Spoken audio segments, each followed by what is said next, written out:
Sì, era la prima Oui, visita, c'était la mai première ero stato visite. qui Jamais j'avais été e ici. mi è Ce qui sorpresa m'a étonné, c'est eh, era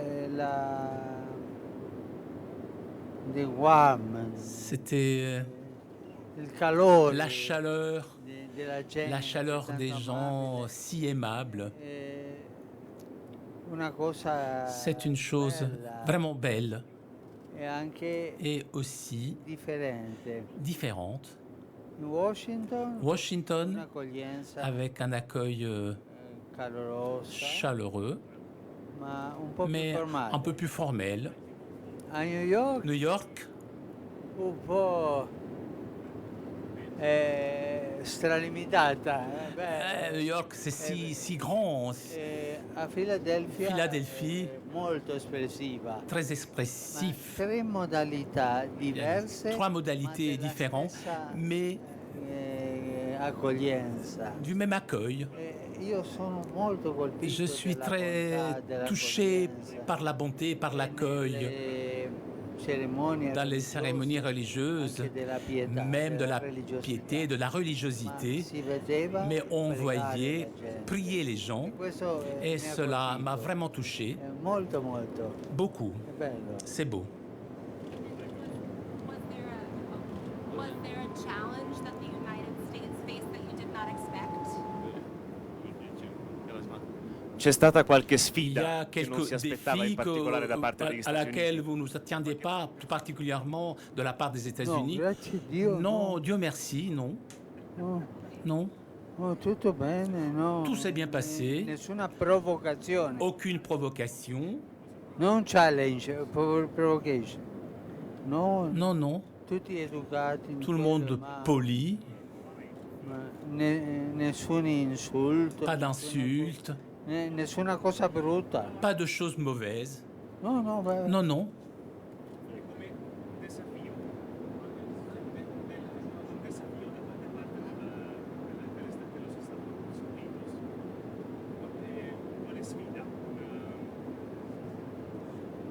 ma che dobbiamo continuare a lavorare con Alors, quels questo sont les popolo défis? Eh bien, nous credente? devons continuer de travailler avec ce peuple Come croyant, hanno lavorato fino comme adesso, ils no? ont travaillé jusqu'à maintenant, Accompagnando il popolo nella accompagnant le crescita, peuple dans nelle sa sue croissance, cose belle e dans ses nelle belles choses, sue et difficoltà, même les accompagner dans les difficultés, accompagnando il popolo en nella accompagnant gioia. le E nei peuple dans la joie momenti brutti et di dans les moments plus difficoltà, difficiles, de quando non c'è difficulté, lavoro, c'è lorsqu'il n'y la a pas de malattia. travail, la maladie. La sfida della Le Chiesa, défi de ecco, l'Église adesso est, capisco et bene, maintenant je la comprends votre sfida question, della le défi Chiesa de oggi l'Église è aujourd'hui est essere come è être stata sempre, comme elle a toujours été, vicina alla gente, proche vicina des al gens, popolo proche du degli peuple Stati des Uniti, États-Unis, con vicinanza, avec proximité, non una et Chiesa pas une staccata Église détachée, del éloignée popolo, du no, peuple, vicina, une vicina. Église E proche. questa è una Et sfida c'est un che défi la Chiesa que degli Stati l'Église des Uniti États-Unis ha capito a bien bene. compris.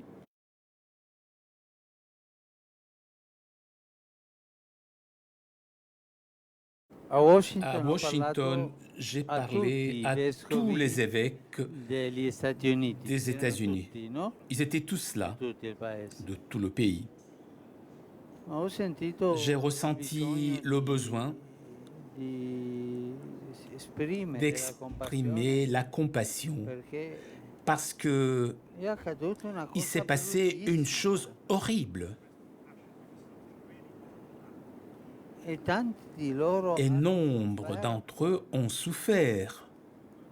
che non sapevano Ils ne questo savaient pas o quando ou è quand scoppiata cette la histoire cosa a hanno éclaté, sofferto ils ont tanto, beaucoup souffert. uomini di Des hommes chiesa, di d'église, de preghiera, prière, veri des pastori. vrais pasteurs.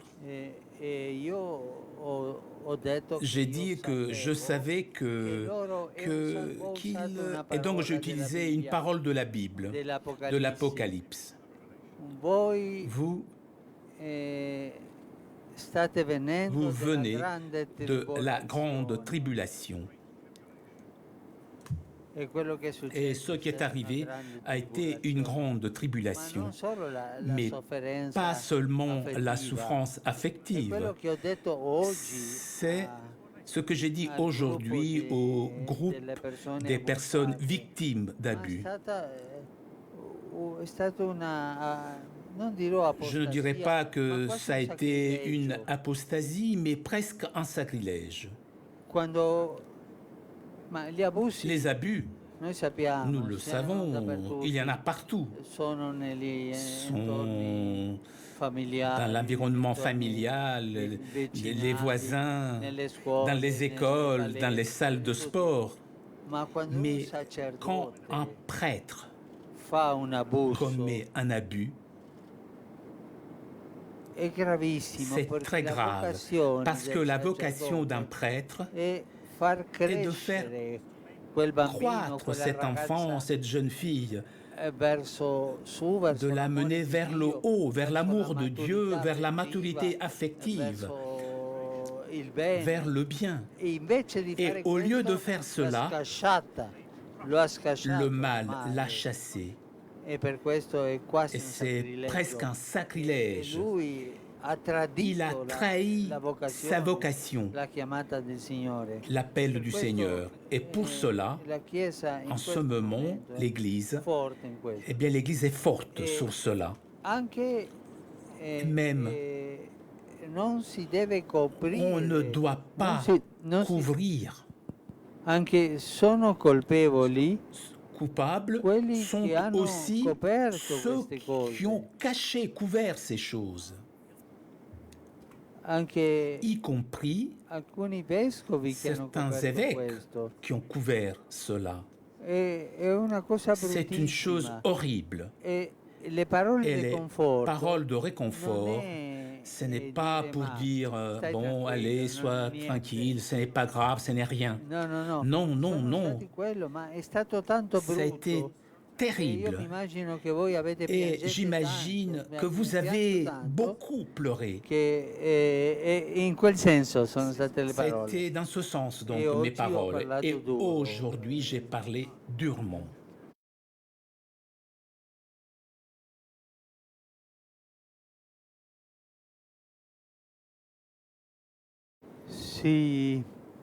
Si une personne a fait du mal, elle est consciente de ce qu'elle a fait et qu'elle ne demande pas pardon, je demande à Dieu qu'il en tienne compte. Je le pardonne, mais il ne reçoit pas le pardon. Il est fermé au pardon. Une chose est pardonner. Nous sommes tous obligés de pardonner, parce que nous tous, nous avons été pardonnés. Mais autre chose est recevoir le pardon. Et si ce prêtre qui a commis les abus est fermé au pardon, alors il ne recevra pas le pardon parce qu'il a fermé la porte à clé de l'intérieur.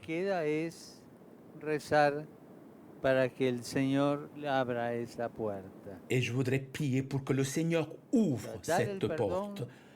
Pour donner le pardon, il faut être disposé, mais tout le monde ne sait pas ni peut le recevoir ou n'est pas disposé à le recevoir. C'est dur ce que je dis. Et cela explique que certaines personnes terminent leur vie de façon dure, mauvaise, sans recevoir la charité de Dieu. La deuxième demande, c'était: est-ce que vous comprenez ceux qui ne veulent pas pardonner? Oui, je les comprends. Je prie pour eux et je ne les juge pas. Je ne les juge, mais je prie pour eux. Une fois, lors d'une de ces réunions, j'ai rencontré une femme. Une femme me raconta lorsque la femme de mon mari Non, non, non.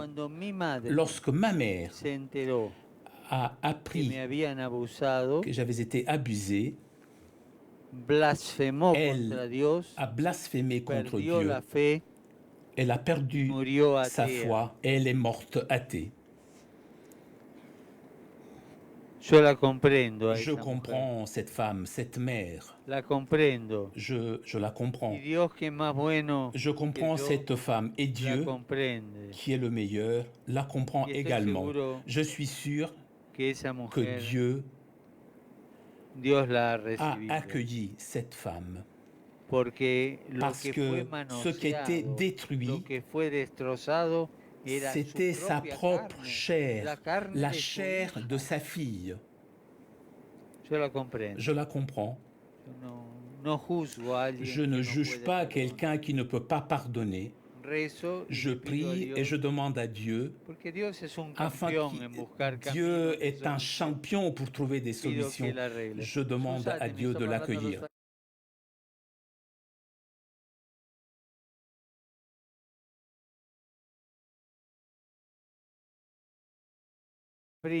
La première question, quand j'ai appris la nouvelle qu'en mars, un accord serait signé, j'ai dit au Seigneur, Seigneur, fais que nous arrivions au mois de mars et qu'on y arrive avec ces belles intentions, car il manque de petites choses, mais la volonté est là. La volonté est là des deux parties. Oui, il y a cette volonté et il y a d'un petit groupe. Tous les trois parties sont d'accord. Il faut arriver au mois de mars à un accord définitif. Il y a la question de la justice internationale. J'étais très content. Et je me suis senti concerné dans le sens où j'ai toujours voulu cela. J'ai parlé 2 fois de cela avec le président de Colombie, Dos Santos. Et le Saint-Siège aussi, pas seulement moi, le Saint-Siège était ouvert à chercher d'aider comme il pouvait le faire. L'autre question.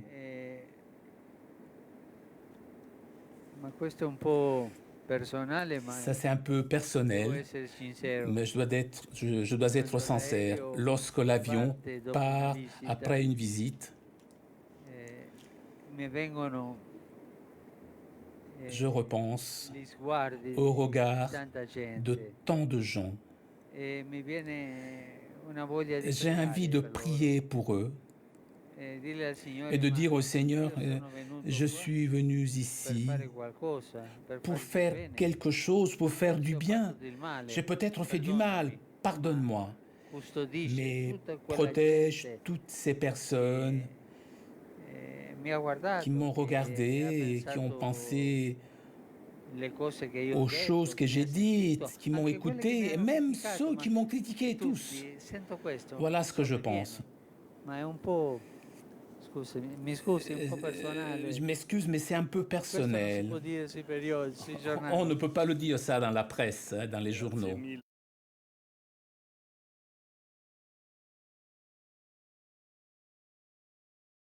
Vous avez employé le mot crise. Mais c'est devenu un état de crise après un long processus. C'est un processus qui est engagé depuis des années. Parce que les guerres que les gens fuient,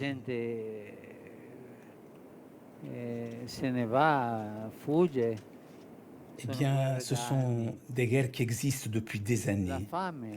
La faim dure depuis des années. Quand je pense à l'Afrique, cela c'est peut-être un peu simpliste, mais je le donne comme exemple. Je viens à penser l'Afrique, le continent exploité. Les esclaves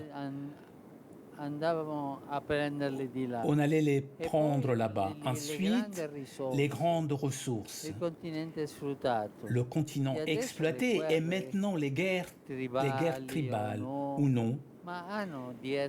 Il y a derrière tout ça des intérêts économiques. Je pense que plutôt qu'exploiter un continent, un pays, une terre, il faut faire des investissements pour que ces pauvres gens aient du travail.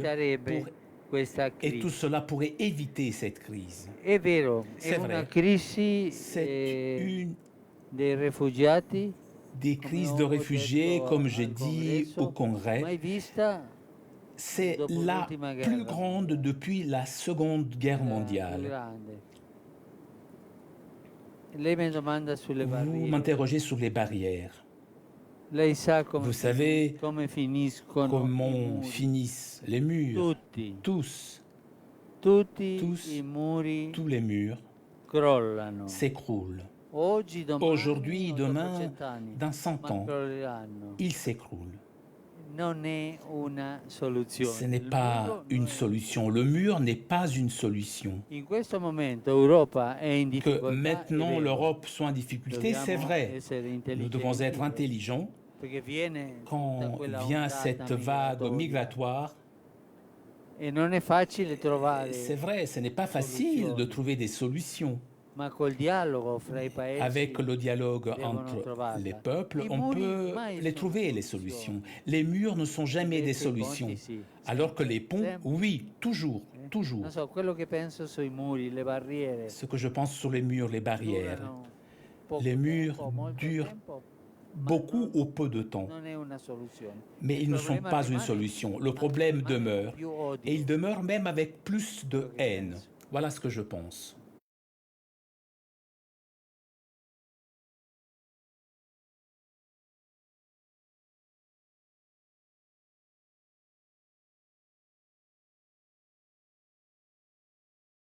Je commence par la dernière question, le divorce catholique. Dans la réforme des procès de nullité, j'ai fermé la porte à la voie administrative, qui était la voie par laquelle le divorce pouvait rentrer. Et on peut dire que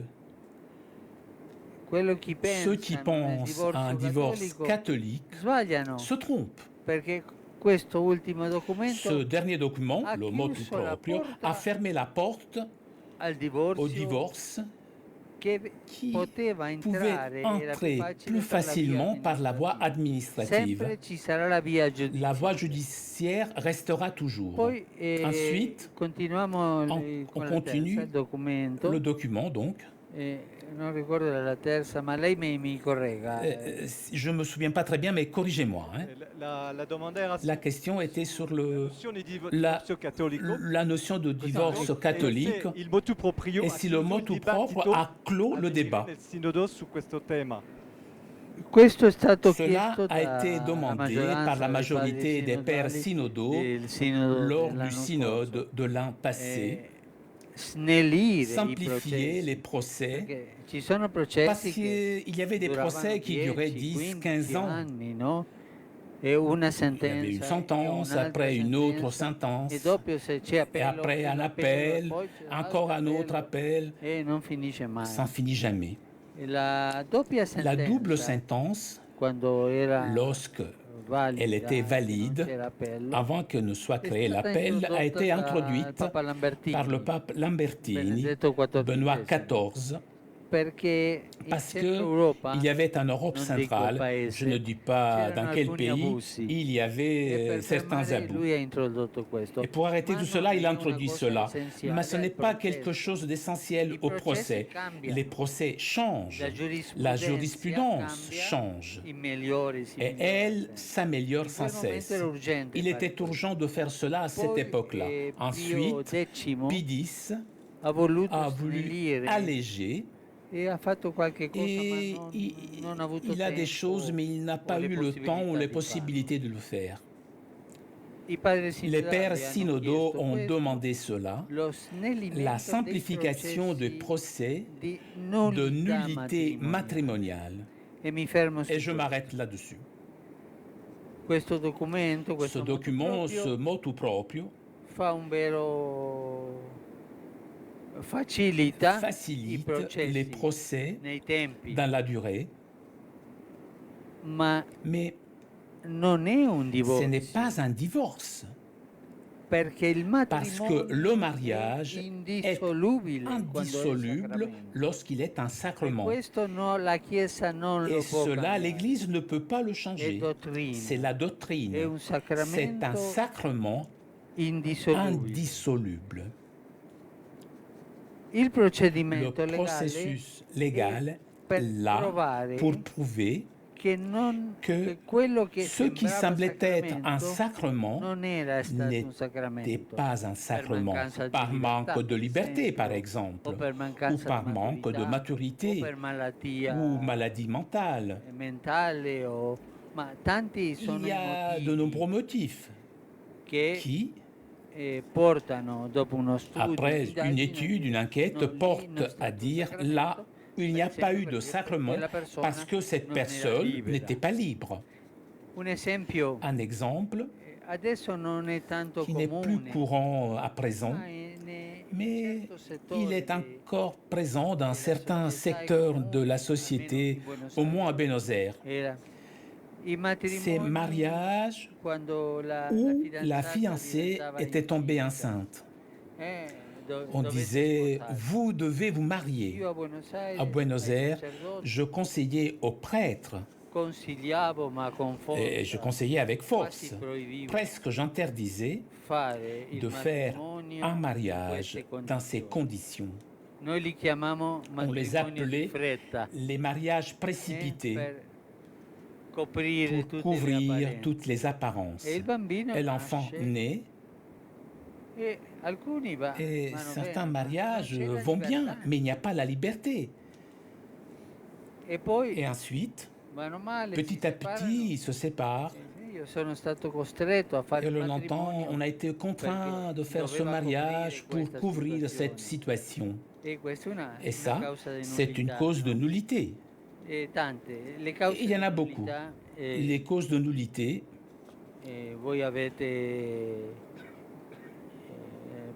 vous pouvez les chercher sur Internet. Là, tout y est, quoi. Et il y en a beaucoup.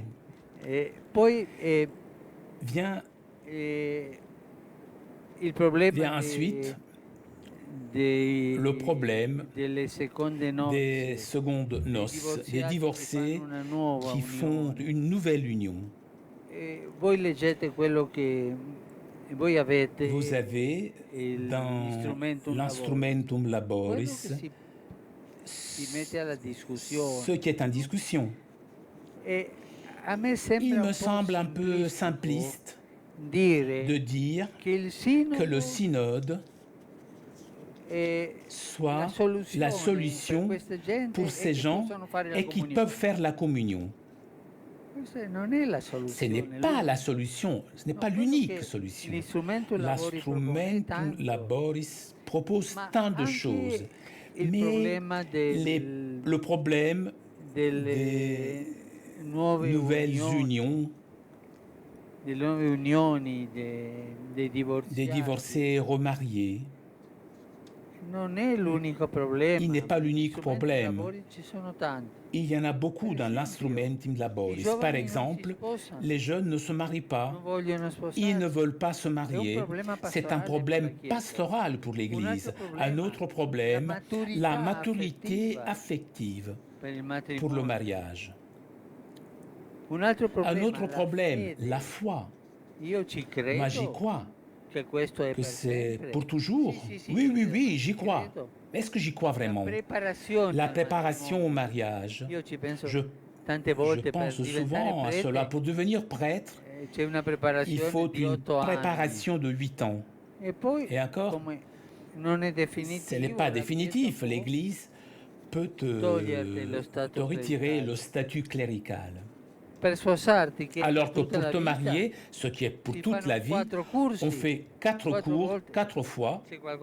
Là, il y a quelque chose qui ne va pas. Le synode doit réfléchir à comment faire la préparation au mariage. C'est l'une des choses les plus difficiles. Il y a tellement de problèmes.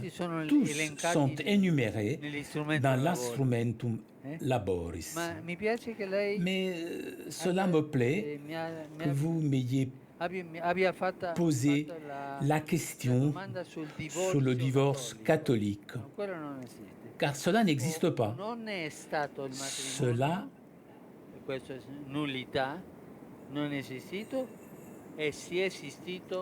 Cela n'a pas été un mariage, donc nullité.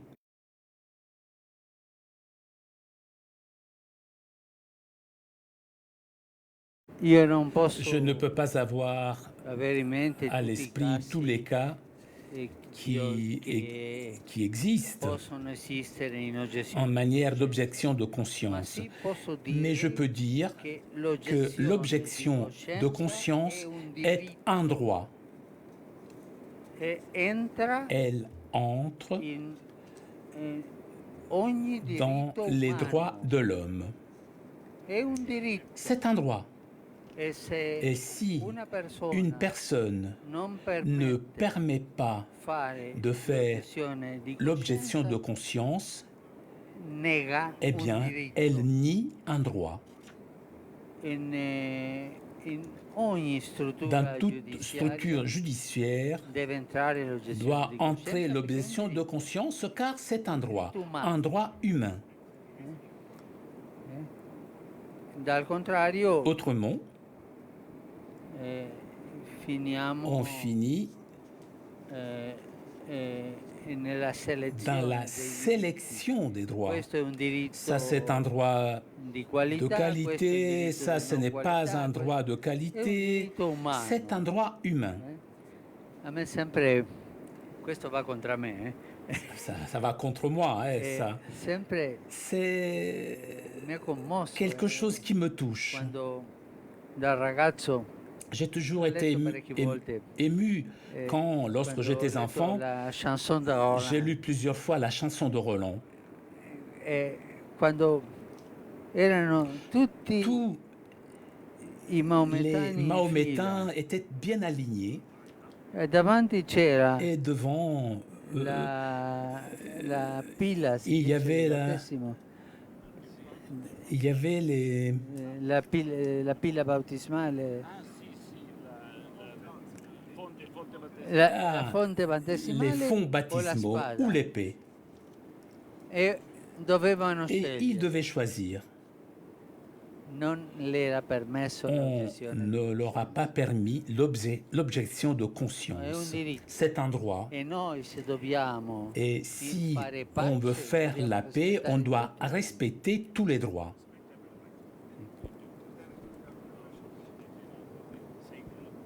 Would that include government officials as well? Y compris pour les fonctionnaires gouvernementaux, c'est un droit de l'homme. Si le fonctionnaire gouvernemental est un humain, il a ce droit. C'est un droit de l'homme.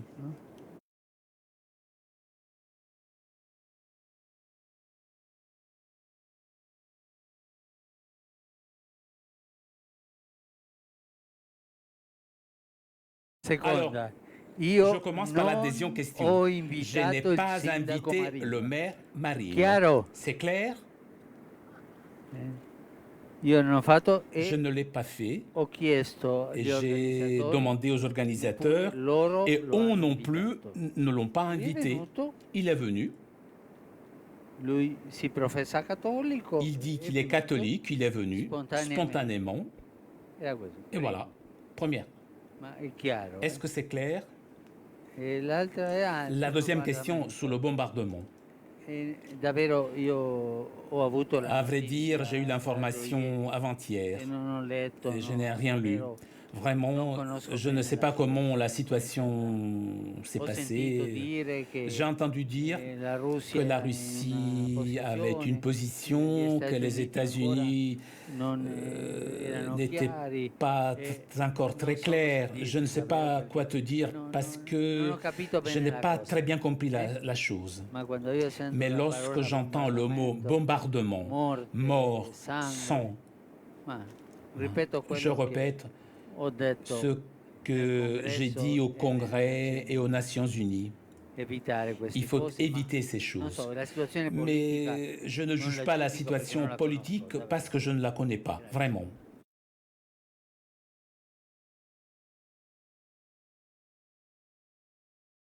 La Cina c'est une grande nation qui apporte au monde une grande culture et tant de bonnes choses. J'ai dit une fois, lors d'un vol, quand nous la survolions, au retour de la Corée, que cela me plairait tellement d'aller en Chine. J'aime beaucoup le peuple chinois. Je l'aime. Et j'espère qu'il y aura des possibilités d'avoir de bonnes relations. Nous avons des contacts, nous en parlons. Il faut aller de l'avant. Mais pour moi, avoir un ami, un pays ami comme la Chine, qui a une telle culture et tant de possibilités de faire le bien, eh bien pour moi ce serait une joie.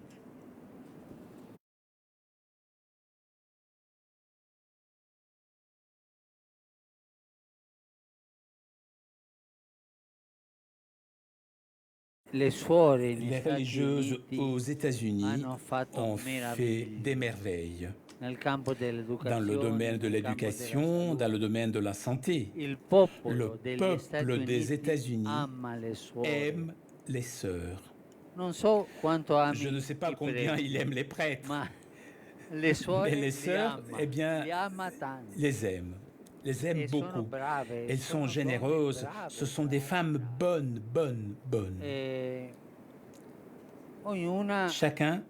Chacune suit sa congrégation, ses règles.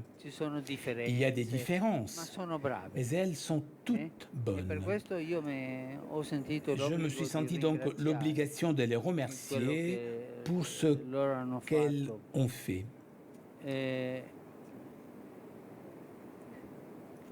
Un personnage important du gouvernement des États-Unis m'a dit ces jours-ci, moi, ce que j'ai de culture, je le dois avant tout aux sœurs. Les religieuses ont des écoles dans tous les quartiers, riches, pauvres. Elles travaillent avec les pauvres dans les hôpitaux. Ça, c'était la première question. La deuxième, la troisième, je m'en souviens, la deuxième. Si se siente poderoso oui. después de haber estado en Estados Unidos con esta agenda y de haber tenido tanto éxito. Le succès du voyage. Bon, je ne sais pas si j'ai eu du succès. J'ai peur de moi-même. Parce que si j'ai peur de moi-même, je me sens toujours, je ne sais pas, faible, dans le sens de ne pas avoir de pouvoir. Et aussi, le pouvoir est une chose passagère. Aujourd'hui, il est là, demain, il n'y en a plus. Ce qui est important, c'est que donc, si toi, avec le pouvoir, tu peux faire le bien. Et Jésus a défini le pouvoir. Le vrai pouvoir, c'est de servir, rendre les services, même les plus humbles. Et je dois encore progresser sur ce chemin du service. Parce que je sens bien que je ne fais pas tout ce que je devrais faire. Voilà la compréhension que j'ai du pouvoir. Donc, la troisième question sur les femmes prêtres. Cela, on ne peut pas le faire. Le pape Saint Jean-Paul II, après un long temps de discussion, une longue réflexion, l'a dit clairement. Non pas parce que les femmes n'ont pas la capacité. Regardez, dans l'Église, les femmes sont plus importantes que les hommes. Parce que l'Église est une femme. C'est l'Église et pas le Église. L'Église est l'épouse du Christ. Et la Sainte Vierge est plus importante que les papes et les évêques et les prêtres. Alors, il y a quand même une chose que je dois te concéder. Nous sommes un petit peu en retard dans l'élaboration de la théologie de la femme. Nous devons aller plus loin dans cette théologie. Ça, c'est vrai. Merci.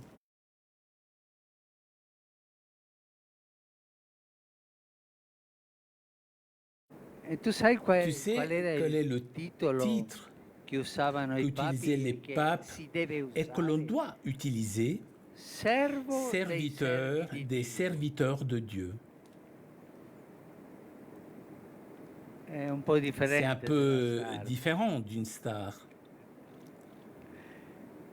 Les étoiles sont belles à regarder. J'aime les contempler lorsque le ciel est serein pendant l'été.